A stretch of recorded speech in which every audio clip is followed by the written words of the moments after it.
Bonjour à tous, voici le programme de notre séance. Avant de le détailler, vérifiez que vous avez rempli le QCM qui se trouve sur Pronote. Si ce n'est pas fait, faites-le tout de suite.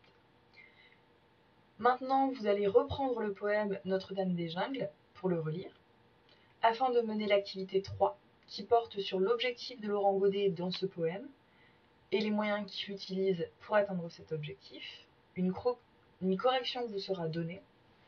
Ensuite, il y aura un bilan qu'il faudra recopier. Puis je vous donnerai des révisions pour l'évaluation qui viendra au prochain coup.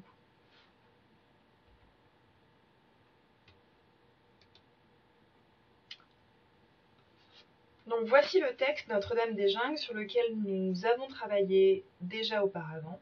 Il s'agit donc de le relire afin de réaliser l'activité 3. Notre-Dame des Jungles. Sur l'autoroute, il y a d'abord ces noms qui sentent le grand vent et les embruns. Cap Griné, Cap Blanc-Nez, terre du Nord aux trouées de lumière, qui font valser les mouettes comme des cerfs-volants. Il y a d'abord ces noms, Peuplinck, Boningue, Hofkerk, qui sentent la friterie et les rires de bière, jour de carnaval au ventre rond. Et puis il y a celui-ci, qui vous annonce, Sangatte, et les grilles apparaissent. À Frétin, la forteresse surgit d'un coup, terrain quadrillé. Tourelles et chiens de garde, ils ont inondé des zones entières pour les rendre inaccessibles à vos pieds. Ils ont clôturé, barré, long grillage sur le bas de l'autoroute. Double rangée toute neuve, infranchissable. Ils sont là partout, les signes de notre violence, et les abords de Frétin prennent des airs de mépris barbelés. Je me souviens très bien du moment où je vous ai vu. 4 ou 5 d'entre vous marchaient sur la voie opposée, le long de l'autoroute. Puis je vous ai vu encore. D'autres, mais les mêmes, devant la gare du centre-ville, puis place d'Armes, dans une boulangerie. Vous achetiez un pain au chocolat pour 5. J'ai cru que la boulangère allait pester. Vous demandez d'aller manger ailleurs, parce que vous preniez trop de place dans la boutique. Faisiez des miettes, inquiétiez les clients. Mais elle a souri, d'un vieux visage d'accueil que le Nord garde en lui, parfois, derrière ses yeux gris. À Grande-Synthe, je me gare sur un parking devant des petits pavillons résidentiels, classe moyenne qui vit des dimanches aux couleurs de jour de semaine, sans gras ni éclat, ceinture serrée sur la peau tenace, sur la peur tenace de perdre le peu qu'on a. J'ouvre le coffre et m'assois pour mettre mes bottes, et je m'arrête. Sur les semelles, il y a encore de la terre qui vient de là-bas, boue séchée depuis plus d'1 an, venue de Kawergox, où les Kurdes syriens avaient trouvé refuge chez leurs frères irakiens. Elle est là, par paquets entiers. Elle a séché, changé de couleur, est devenue beige clair. Elle tombe par miettes et paquets sur le parking de Grande-Synthe, et c'est juste qu'il en soit ainsi. Elle est venue de loin, là où bout de Kawergox, pour finir ici, faisant même trajet que vous, de la pluie à la pluie. Et puis j'entre, dans ce qu'ils appellent un camp, mais qui ressemble à un terrain vague. Et à grande fente du naufrage, dès les premiers pas, la boue m'avale les pieds. Succion de la terre qui vous aspire, lutte des muscles pour s'en extraire, le drapeau kurde flotte sur les tentes du camp, comme un hommage au pays quitté, ou comme le souvenir de leur fierté. On appelle ça un camp, mais c'est un terrain inondé de boue sur lequel on a planté des tentes par grappes, certaines dans le petit bois, d'autres à découvert. C'est un dépotoir d'êtres humains. Tout baigne dans l'eau froide, dans cette boue aux 1000 bouches qui vous avalent les pieds avec avidité, et donne aux hommes des démarches chancelantes. Grande sainte du naufrage, calvaire des égarés. Les chevilles s'accrochent dans les branches ou se perdent dans les amas d'ordures. Il faut sauter de palette de bois en palette de bois, et l'hiver ne fait que commencer. Il gèlera la terre, transformera cette boue en croûte épaisse. Les arbres se casseront dans un bruit sec, et ces milliers d'hommes feront dès demain de petits halos de souffle pour se prouver qu'ils vivent encore. Le monde est loin déjà. Le parking derrière moi n'existe plus, ni la voiture, ni rien de ce que j'ai laissé. C'est là, pourtant, à 100 mètres à peine, mais le camp se referme sur ceux qui y pénètrent. Grande sainte de tristesse, détritus, amas de vie, non, pas de vie. Les hommes n'en sont plus là. Traces souillées, immondes, on vit ici par réflexe, par rage. Des sacs de pommes de terre sont éventrés partout. Elles savent qu'elles ne seront mangées par personne, et germent, lentement, avec tristesse, dans la boue. Des vêtements en pagaille, mis à terre pour faire un tapis sur lequel le pied puisse se poser. Chaque tente est une montagne d'affaires, un chaos de misère. Welcome to the jungle, disent les plus jeunes que je croise, avec un sourire bravage pour dire « Oui, nous vivons comme des bêtes, mais nous oublierons. Seul compte la vie de demain qui est là, dans les falaises blanches que l'on voit le matin, en face, par jour de grand clair. Lorsque nous serons passés, nous tairons les tentes éventrées par le vent, les nuits de pleurs, les grelottements de froid. Vieillard encore, peut-être, il nous arrivera de frémir en pensant qu'un rat s'est glissé dans nos draps. Mais nous sourirons au fond, car cela voudra dire que nous avons des draps. Welcome to the jungle. Jungle d'hommes épuisés par les rafales de vent, jungle de toux, de fièvre, de raclements de gorge, jungle de peur qu'on ne dit pas. À qui pourrait-on? Que l'on garde pour soi. Jungle de fatigue. Car il faut travailler ici, sans cesse, se lever en pleine nuit pour replanter les piquets de tente. Heureux celui qui a un marteau, heureux celui qui fait partie d'un groupe. Il faut creuser la terre, surélever la tente, construire si l'on peut une baraque en bois. Riches sont ceux-là qui peuvent se chauffer les mains à la lueur d'un feu. Il faut sans cesse donner de l'effort, jamais de paix. La misère n'en connaît pas. L'homme est tombé, souillure de vie de rien, sourire de honte. Kurdes, Vietnamiens, Iraniens, Afghans, côte à côte, résignés, insensibles à la douleur les uns des autres, car il faut tenir, ne se préoccuper que de soi, choisir un ami ou deux, et se fermer aux autres, trop nombreux, les autres. Grande sainte de honte, sigille la France, qui ne voit pas ses visages et ne leur offre que de la boue. Grande sainte de colère, sigille l'Europe, qui se ferme comme une main peureuse. Je vous ai vu, dans cette ville de tentes, de bois et de feux de camp, qu'a les jungles, Babel des pauvres, qui sans cesse croît, se défait, se reconstruit, au gré du vent, des arrivées, des ordres préfectoraux. Qu'a les jungles. Poussez-vous, et vous vous poussez. Débarrassez cette zone, et vous emportez, comme d'étranges escargots, votre barda de rien pour le planter ailleurs. Je vous ai vu dans la ville aux allées pleines, aux petits commerces improbables où l'on vous soutire l'argent que vous n'avez plus. Carte téléphonique, vos yeux brillent. Riz afghan, vos estomacs pleurent. Vous aimeriez retrouver le goût de vos mères le temps d'un repas, mais cela a un prix. Et à quelle jungle, on ne fait pas crédit. Je vous ai vu, et vous m'avez mené jusqu'à cette église, un peu plus haute que les autres. Baraque, encerclée d'une palissade de bois, sainte détresse des Érythréens. Je m'arrête, je reste là, devant cette bâtisse fragile, improbable. Qu'est-ce que Dieu est venu faire ici? Une cloche pend devant la porte, on a habillé la façade pour Noël. Il y a donc des hommes, des femmes, qui savent encore prier? Notre-Dame des jungles, donnez-moi la force. Notre-Dame des jungles, faites que nous réussissions à passer. Sainte mère de l'usure et de la honte, sainte solitude d'Afrique au milieu des dunes, merci d'avoir construit cette église, la plus belle que j'ai jamais vue. Merci. Je n'irai pas y prier, car je n'ai pas de Dieu. Mais elle est le signe de votre dignité, et d'un espoir encore en vous, malgré la crasse et l'usure du vent. Notre-Dame des jungles, veillez sur les tentes, les baraques, les désespoirs. Veillez sur la vie qui est là, encore, s'accroche, lutte pour ne pas céder, résiste à la malnutrition, à la faiblesse face au froid, aux fièvres et aux crachats. Notre-Dame des jungles, on vous brûlera peut-être demain. Les incendies prennent vite ici, et courent d'une baraque à l'autre, à moins que les pelleteuses ne vous renversent lorsqu'elles l'auront décidé. Pourquoi devriez-vous survivre à tout? Pourquoi ne connaîtriez-vous pas le même sort que ceux qui vous ont construite? Peut-être ne serez-vous plus là lorsque je reviendrai. Mais au moins avez-vous existé, Notre-Dame des jungles, et cela ne sera pas oublié. Je m'arrête là, sans entrer dans l'église. J'ai poussé la bâche qui sert de porte. J'ai vu les tapis propres, les petites lumières chiches mais joliment agencées. J'ai vu l'autel où vous déposez vos espoirs. Je n'entre pas, ne passe pas le seuil, car je ne suis pas un des vôtres. Mais je dépose dans le sable mouillé par la pluie les mots que j'ai en moi. Sigille la France qui n'a pas le courage de ses valeurs. Sigille l'Europe et mon âme d'avoir vu votre misère. Sigille un peu de l'homme, d'où qu'il soit. Car en ces terres, le mot frère a été oublié.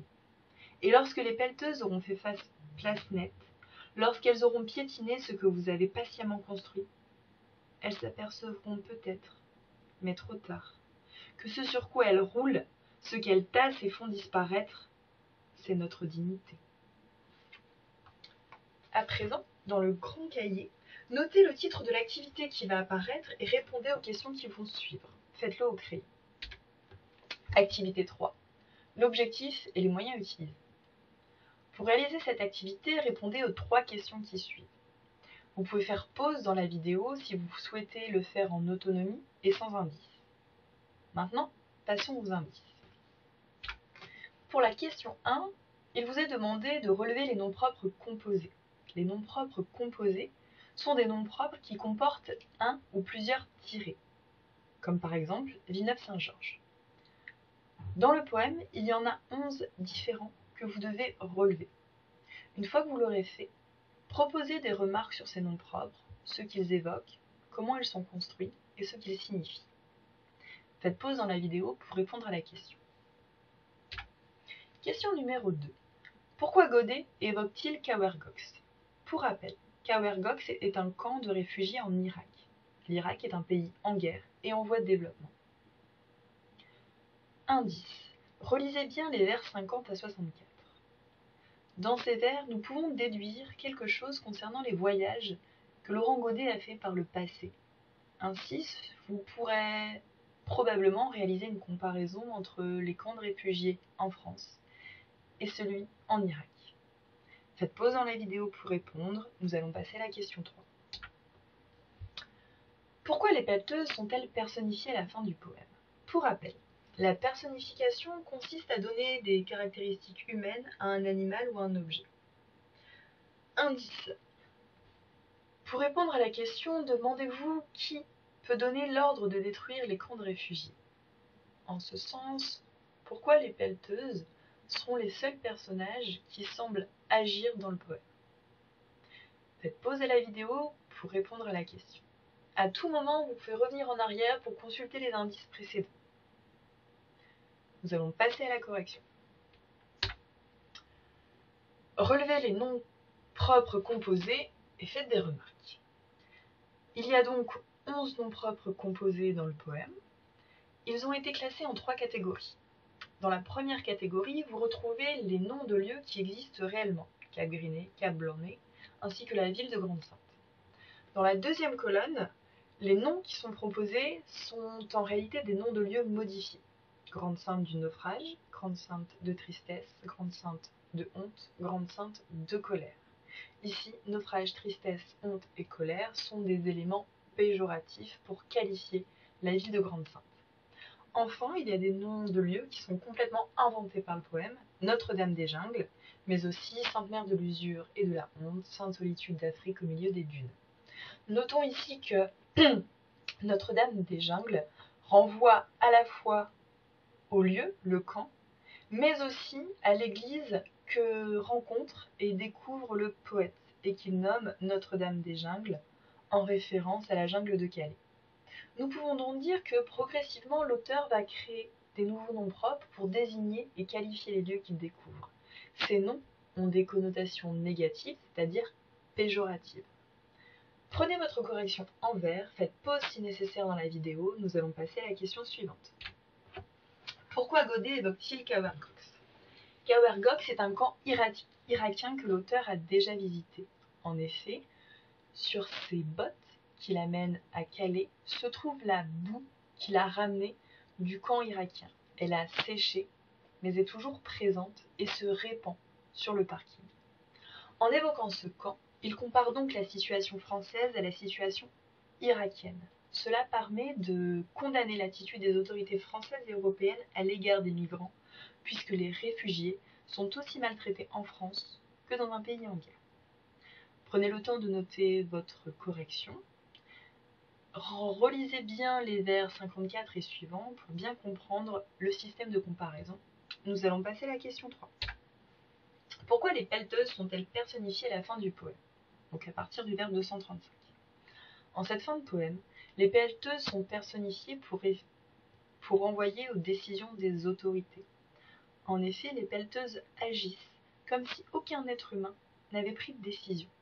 Avec ce procédé, on a l'impression que personne ne prend les décisions et que les actions se déroulent d'elles-mêmes sans prise de conscience. Cela permet donc de pointer le manque de bonne réaction de l'État envers la situation des réfugiés.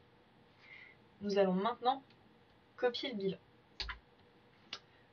Ce poème a un objectif critique, mais l'auteur ne s'attaque pas directement aux autorités qu'il condamne. Ainsi, il utilise la personnification de la pelleteuse pour condamner l'attitude des forces de l'ordre qui détruisent les campements au lieu de venir en aide aux réfugiés. Elles s'apercevront, peut-être, mais trop tard, que ce sur quoi elles roulent, ce qu'elles tassent et font disparaître, c'est notre dignité. En faisant cela, la France oublie ses valeurs de fraternité et perd sa dignité. C'est pour cela que l'auteur va évoquer la ville de Caouergox. Il compare alors les villes du nord de la France à un pays en guerre en utilisant l'image de la boue. Cela apparaît comme une attaque directe pour l'Europe et ses principes. Enfin, grâce à un jeu de paronomase, il transforme progressivement les noms propres pour mieux critiquer les choix politiques. Par exemple, Grande Sainte devient Grande Sainte de honte et de colère. Grande Sainte avec cette orthographe renvoie bien à la ville. Mais vous le verrez dans l'exemple du procédé d'écriture, Grande Sainte peut évoquer une sainte de la religion catholique puisque se trouve dans le camp de réfugiés une église que l'auteur va découvrir. L'auteur utilise donc les références religieuses et la forme de la prière pour mieux accuser les choix de la France et de l'Europe en matière de gestion des réfugiés. Le procédé d'écriture que nous venons de découvrir s'appelle la paronomase. Elle consiste à rapprocher deux mots qui ont des sonorités semblables mais des sens différents. Par exemple, Grande Sainte, la ville, et Grande Sainte, la personne.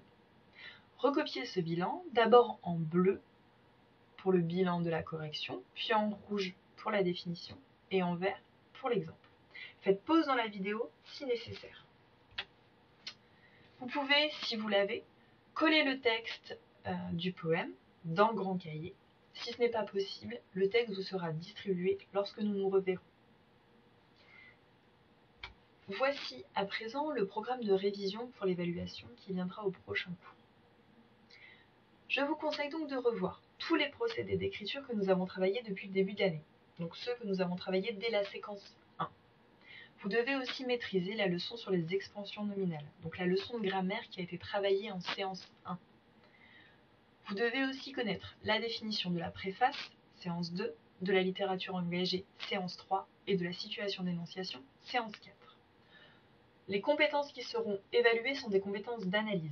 D'abord l'analyse d'un texte poétique. Pour cela, je vous conseille de bien revoir les questions que nous avons faites en classe dans les séances 2 à 4. Et la compétence d'analyse d'image, qui porte aussi sur la comparaison, donc mettre en relation un texte et une image. La fiche méthode se trouve à la fin du cahier et nous avons revu les points méthodologiques dans la séance 3. Le cours est à présent terminé. N'oubliez pas que vous avez sur Pronote l'intégralité de ce cours en version papier. Vous y trouvez le corrigé ainsi que le support, donc le poème. Si vous avez des questions, utilisez les discussions. Et n'oubliez pas de répondre au QCM si vous ne l'avez pas encore fait. Très bonne journée. Au revoir.